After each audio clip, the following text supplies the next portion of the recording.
Well, howdy there, y'all. Yamahsaki here. Welcome back to the channel, and today is a special video, because today is the very first video showing an RC aircraft on Yamahsaki RC.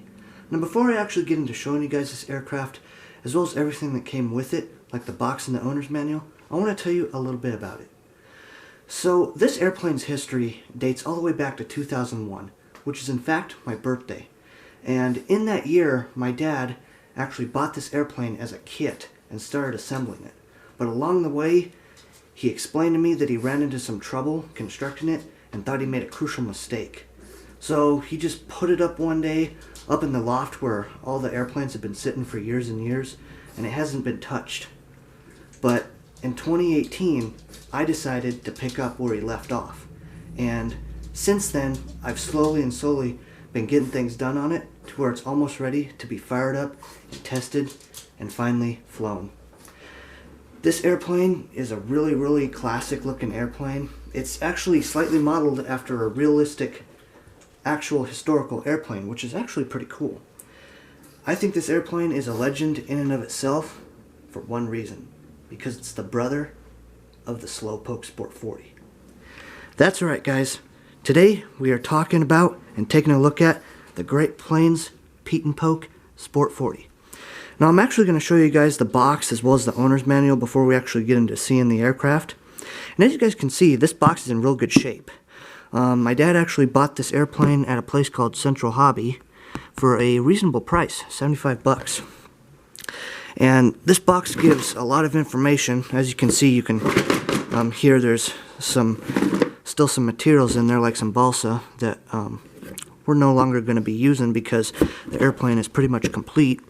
And as you can see, looking at the front here, versatile performance with vintage style, rolls, loops, and more at mild speeds, quick and easy kit to assemble, which is pretty cool. And I'll go ahead and if you guys want, you guys can pause the video here if you want to read up on that. Got a nice image here of what the airplane will look like when completed. I did not go for this traditional monocoat scheme. I went with a completely custom scheme, as you guys will see later on in this video. Turn to the side here, gives you some nice information on the assembly and a lot of features that this airplane has, which is pretty cool. And I like this slogan right here, slow and easy with a touch of nostalgia. That pretty much sums up this entire airplane, which is pretty cool. Flipping it around, got some more information. If you guys want to go ahead and pause the video to read each one of these, you guys are welcome to. And I like this, it actually shows you what recommended engines that you guys can actually use for this airplane. OS has always been a good company of airplane engines. I like them a lot. And it gives you some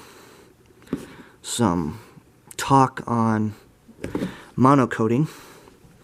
It also gives you a little index on what you would need to actually complete this airplane after it's actually assembled, which is pretty cool. So that's the box, and if you guys actually want to see what's inside of this box, I'll try and get it open here. So there's everything that's still in the box. Balsa sheeting, got some dowels, whole bunch of good material for future builds. Nice, actually says right here, a nice stick of balsa. So that's pretty cool. I'll go ahead and put the box back on. And then here is the instruction and owner's manual. And this is actually the manual that you would use while constructing it. It gives you all the parts that are included in the kit, as well as instructions on how to build it, which is really helpful. Like I said, I picked up where my dad left off, and so I really had to do none of this stuff except for just finishing it up. And actually, back here I have some copies of the very back of this booklet, and this is actually to help you if you were doing a custom monocoat job. You would actually use this and sketch up a design, and that's exactly what I did. And I went for a classic red and blue color scheme, This is actually the same exact two colors that my dad used on my Great Plains Slowpoke that's hanging up in my room. And there's a good picture of the Great Plains Slowpoke, and that was actually the original Slowpoke. But if we go onto the last page, there's the Sport 40, which actually came with ailerons. And until I actually looked up that airplane, I did not realize that there was this one without ailerons, and it was actually smaller than the Sport 40, which is actually pretty cool. So I'm going to go ahead and put all that back in there. So now that we've gone through the box as well as the owner's manual, let's go ahead and get to the airplane. So there she is, guys. There is my 2001 Great Plains Pete and Poke Sport 40. Now, when I started off on this airplane, none of this top stuff was even on. In fact, here's a picture.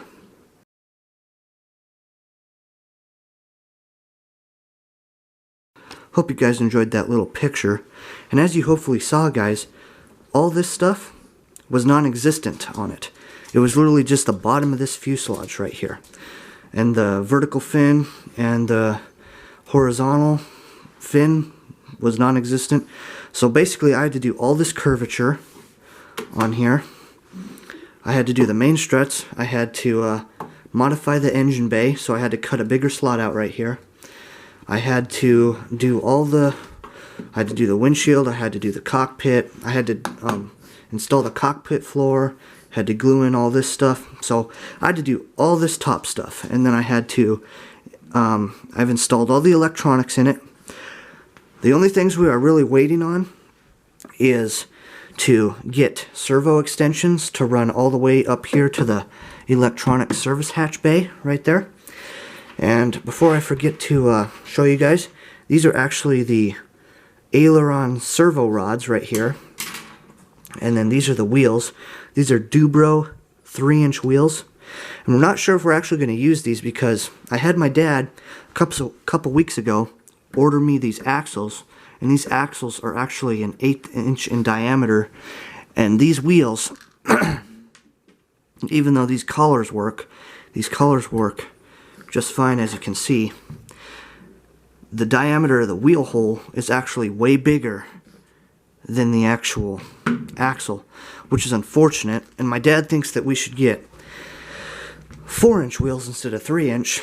The only ones I can find, though, are inflatable ones, and I don't know how to inflate them. But I looked online, and people said that they really don't even inflate their wheels. They just leave them flat, and it soaks up a lot of the bumps when landing, which is actually pretty cool. So I'm not sure if we're going to use those wheels or not, and if we do, we'll just have to order a bigger axle, which isn't a problem. So now on to the wing. This is the wing, and you guys probably noticed when you first looked at this airplane that the monocoat is not perfect. There's wrinkles and there's wood showing and everything like that, like in between the surfaces here. And I know it's not perfect, and in fact this is the very first traditional RC airplane balsa wood kit that I've actually worked on and built, so I don't expect it to be perfect, but it actually turned out a lot better than I actually intended it to. I did have a little bit of monocoating experience before I actually did this, but those have been nowhere near as good as this. And as you guys can see, the wing is actually in really, really nice shape. The monocoat job came out spectacular. It is a little bit loose in certain spots, like right here. It might not have shrunk enough. Like on this side, it turned out perfect. Like there's no gap in between where I actually put the monocoat. And you guys can probably notice I have silver ailerons as well as silver fins. And that was actually my dad's idea. My dad said that I should add in a little bit of silver, which is in fact on the Slowpoke Sport 40 as well, which is actually pretty cool. I wanted to do the same colors as the Slowpoke Sport 40 because even on the box here, it says that it's modeled loosely after the 1920s era Model A Ford engine-powered Pite and Pull air camper home built and the popular Great Plains Slowpoke. So this airplane's actually modeled after two different airplanes, so it's kind of a hybrid, which is actually pretty cool. So anyways, back to the wing.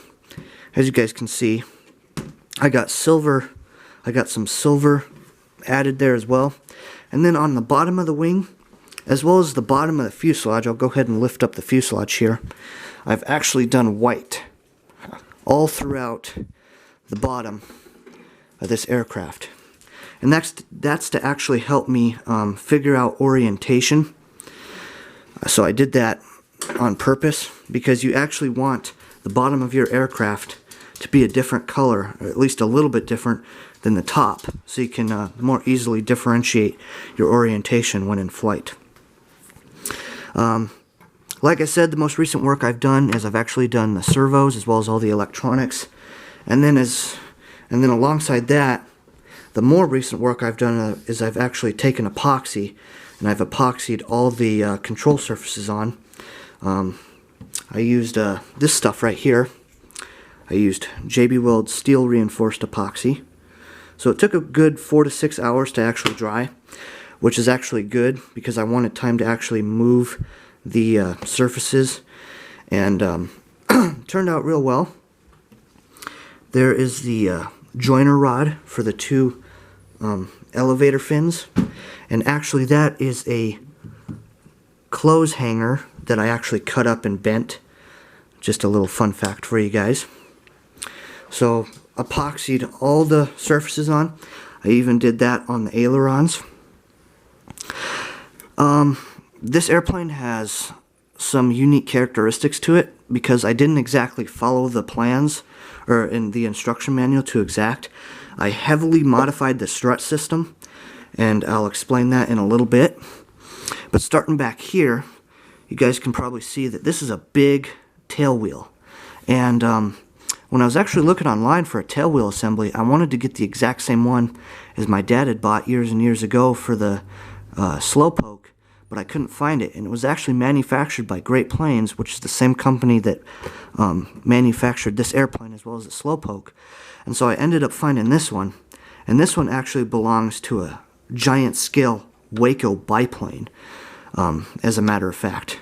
And my dad actually said that it's not bad that this wheel is actually big, because it'll actually allow for easier movement through rough surfaces as well as grass. So that's a perk. And it's actually a pretty weird design. Sorry for my voice, guys. I'm actually kind of sick. But anyways, the wire goes all the way up and goes through onto the rudder fin. And then there's these, I'll zoom in here. There's those gray collars that actually go into the fuselage, and it makes it nice and stable. I also used epoxy on that as well. Moving up to the front, the cockpit is also not original. I have no balsa sheeting like up here, and I'll show you a good picture here. You can see that it was supposed to actually have balsa sheeting going through, but I did the exact opposite, because while I was doing this front sheeting up here, I was having a tough time. I actually boiled the wood and curved it, and it worked a little bit. I actually had to do 2 pieces or 3 pieces of sheeting. One here, you can kind of see it too, right there, a nice triangle piece to fill it in, and then this other one right here. And it came out okay. It's nice and round, there's nothing wrong with it. But I knew this was going to be a hassle, the cockpit, and so my dad just told me to do some small pieces of balsa sheeting right here, and that actually became the cockpit itself. And then there was actually a gap in between this piece as well as this piece, so I also just did little pieces of balsa sheeting through there, and it turned out real nice. The windshield is of plexiglass. It was really thin. It didn't come out the best. I had a little bit of trouble actually gluing it on. As you can see, I actually had to cut away at the sheeting to actually glue it on, although my dad did not have the same problem on the Slowpoke, amazingly. But as you can see, the the plexiglass is not clear, it's actually crystallized, and I think that happens when it gets bent too much. It's also got a little bit of cracking, but it's nice and strong and should last a good while. It actually, from far away, it kind of looks like the cockpit window or windshield is fogging up, which is actually pretty cool. And you guys can probably tell there's some trimming that I did. I did the same thing my dad did with the Slowpoke. This is just actual windshield washer wiper tubing that I sliced open and then glued it on. It actually spiffs it up a pretty good amount. Now moving on to the struts. This is the big fatal flaw of this aircraft. The way the manufacturers actually made this airplane to connect a wing is you actually have these. You actually have 6 1/8-inch thick plywood pieces. 2 would go up on the front and the back, and then 1 would go across. And on the plans, you would actually cut out the a little template on the plans, and you would lay it on this piece, and it would be little notches. So it would actually notch together, and you would glue it. And I looked online, and people complained that the way they had it set up originally is the wing would actually fall off the airplane. And I didn't want that to happen. So this was the big major thing that slowed down the construction while I've been working on it. And I actually found these 2 big pieces of pine wood block. And I actually used professional wood glue, glued them on, so I clamped them, and then I also screwed them on. And so it's nice and strong. I used super glue down here to actually connect it to the fuselage, and it's nice and strong. It's not gonna come off.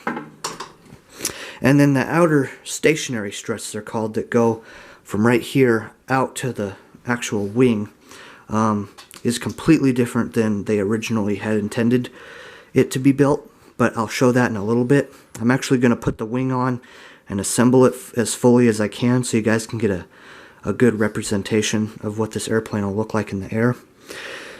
Moving on to the engine.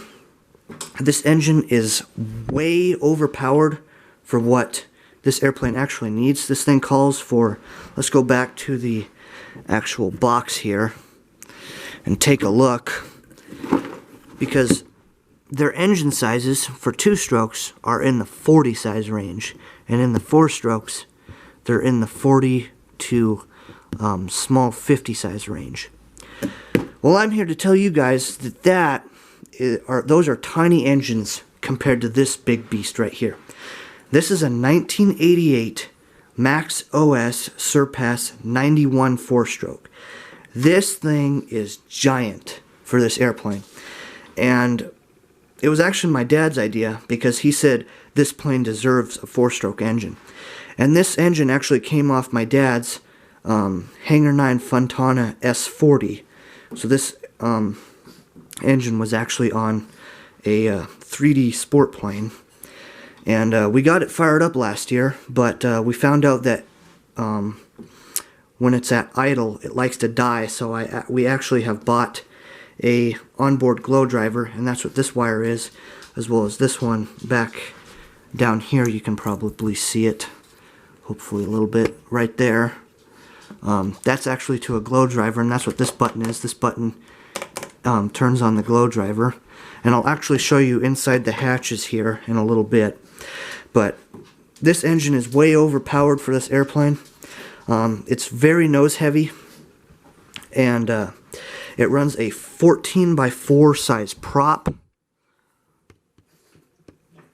APC or ACP. I think these are called APC. I'm not exactly sure. I also added this aluminum spinner nut because I learned the hard way that if you try spinning just the nut that holds the prop on, it'll tear apart your rubber piece that's on your starter. So that's also a nice little touch there. Now onto the CG. As you guys can see, right here, when I hold this airplane up by the front strut, it's a perfect CG. But that's not where the original CG is intended. The original CG is intended about 3.5 inches back. I'm not exactly sure, but I did measure. From what the manual said, it's 3 inches and something back, and so that's what these little dots are for. That's where the CG is supposed to be, and then these are for the struts, so we don't worry about that. But that's where the CG is supposed to be, and these servos back here, that's not originally where these servos are supposed to be. They're actually supposed to be up here in the electronics bay. And the only one that's actually up here is the throttle servo. And that's exactly what my dad did, is he did the same thing on the slowpoke, is he put his servos all the way back here to minimize the distance between the actual control surface and the servo. And I only have to really just trim this servo rod up and that's done. But these two servos, this one and then this one over here, as well as the tail assembly, actually helped a little bit on the CG. But I don't have the actual receiver battery in here, and so we are actually going to have to take some, I think my dad said we're going to take some strips of lead adhesive stick-on wheel weights for cars, and we're just going to cut those into little pieces, and we'll just add weight as necessary in order to balance it out. And this engine's not going to care if we add a little bit of weight to the tail, because, like I said, a 91 4-stroke. I also added this little exhaust deflector here. The biggest problem I had was aside from the struts, I actually was afraid of this. The throttle control is on the complete opposite side of a traditional 2-stroke nitro engine. It would actually be on this side, but it's actually on the left side. And I'll actually go ahead and get this thing flipped over, and I'll take the hatches off so you guys can actually see.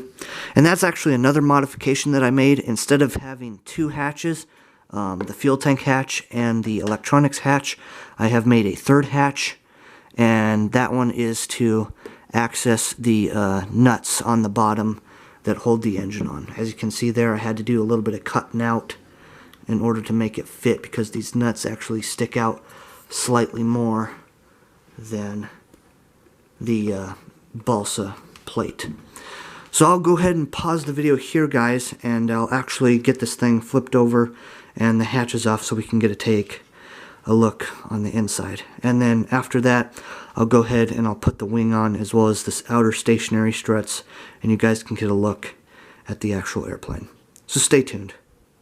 Alrighty, so I got it flipped over and I got the hatches off. I actually have it sitting on this homemade work stand that I made for working on all my models. It actually comes in handy. And another thing I forgot to mention is the landing gear is completely different than what the manufacturers called for. Originally they had these weird wire ones that would come out, and then you'd actually put balsa sheeting on the side to make it look like they were thicker and better. But my dad, always thinking one step ahead, went and either bought or made his own landing gear out of aluminum, which is actually pretty cool. And it just screws into the fuselage with some shortened nylon screws right there, which is actually pretty cool. And this actually ties in a little bit more along with these 2 hatches. See, as you can see, these hatches, they're just simple balsa sheeting, monocoated white, and on both of them, only one side of them is actually drilled out and actually has screws. So they would be screwed in here as well as here, and they would both flare up. And the cool thing about this custom landing gear is once it's screwed down, it actually compresses these 2 sides of both of the hatches, and there's no need for any hardware, which is actually pretty cool. I think. I actually thought up of that. And actually there really is no way to actually screw on the hatches on the other sides unless I added a small piece of balsa or some wood right here to actually screw onto. So we're going to go ahead and we're going to start with the electronics bay here. As you can see, there is the throttle servo. I actually had to do a little bit of work to actually get this to work right. Because like I mentioned earlier in this video, I actually had to drill on the opposite side that it was actually intended to be drilled into, because the throttle controls on the other side as opposed to a traditional two-stroke nitro engine. And then I had to drill through this small little support right here in the fuselage, and then I had to do a lot of bending.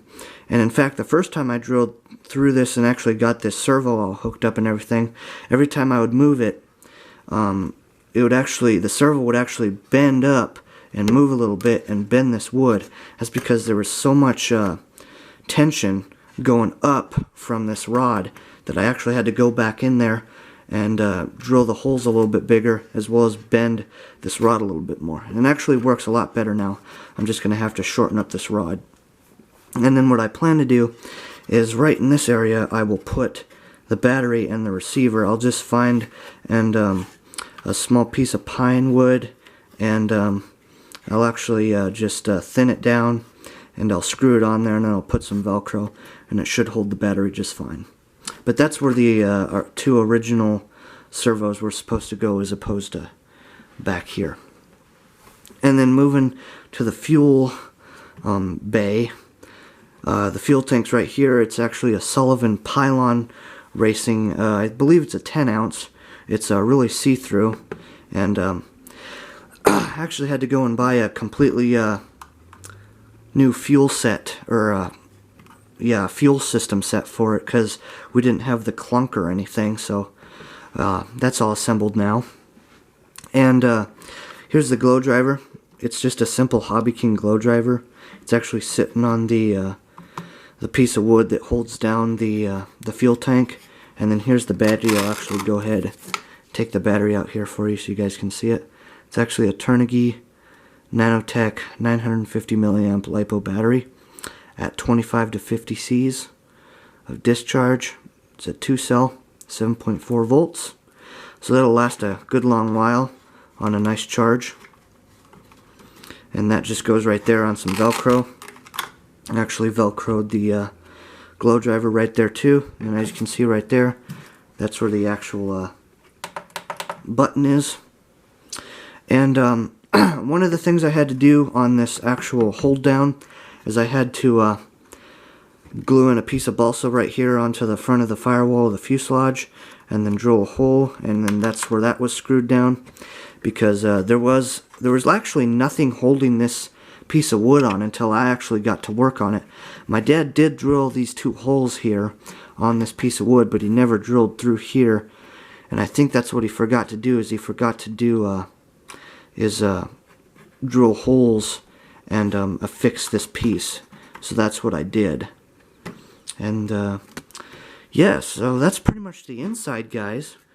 So now I can actually move on and actually assemble this airplane and show you guys what it all looks like when it's fully assembled. So stay tuned. Alrighty, so as you guys can see, I've got it all assembled, and I've got the wing on, as well as the outer stationary struts. And as you guys can see, this is one cool frickin' airplane. It's just styled after such an awesome airplane. Pretty much styled after an airplane that came from the golden age of aviation. So, taking a look at these outer stationary struts, as you can see, they are aluminum. Now, what the manufacturers did is, as you can see, there's a patch right there. And on the side of the fuselage, there's a hole. And what they intended for people to do that bought this airplane is there would be a strip of balsa that would go from in that slot, and then there's another one right up behind these screws here, and it would just slot in place, and it would offer no support for the wing. So that means that these would be the main supporting struts, and they were already weak as is by the default design. So it's no wonder that this wing would fall off so easily on this airplane model. So what I did is I actually cut out, after I monocoated, I cut out where those slots were, and I determined I had a scrap piece of aluminum, kind of like these strips, and I bent it, and I found out how many, or what degree to bend it at, and like how long it needed to be. And then after I did that, I flipped it over and I drilled through these, and I drilled through the wood, and I was able to screw it on. And now it's a little bit bendy, but it's solid. It's a solid airplane now, and that goes for both sides. So yeah, it's just an awesome vintage looking airplane. I like the color scheme that I went with. It just goes perfectly with it, and I can't wait to fire it up for the first time and test out all these control surfaces and everything like that. Cool thing about it too is when you're carrying it, with or without the wing, you've got 2 carrying handles there, as well as one right here, which is actually pretty cool. And I actually, being that these were wood, these are not the original color of any of these wood pieces right here. I forgot to mention that I actually stained all these golden oak with a wood stain. And I did the same for right here. I left this unbarren, or uncovered, and I actually epoxied everywhere around there. And I also epoxied the inside of this entire bay here. And as you guys can see, there's a big giant hole there. I didn't drill small holes for the fuel lines. I just drilled one big one, which works just fine.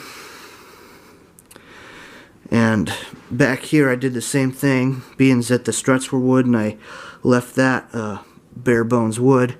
I did back here too, and I actually put some epoxy there too, which is kind of cool, kind of strengthened it up there. So yeah, that's pretty much the whole overview of this airplane, guys. The next time you'll see it is when it's all completed and I get ready to run it for the first time. And then after that, you'll probably see it at a couple fly-ins and hopefully be flown. So I hope you enjoyed this video, guys. So don't forget to like, subscribe, and comment for more content. And Yamahsaki out. See y'all later.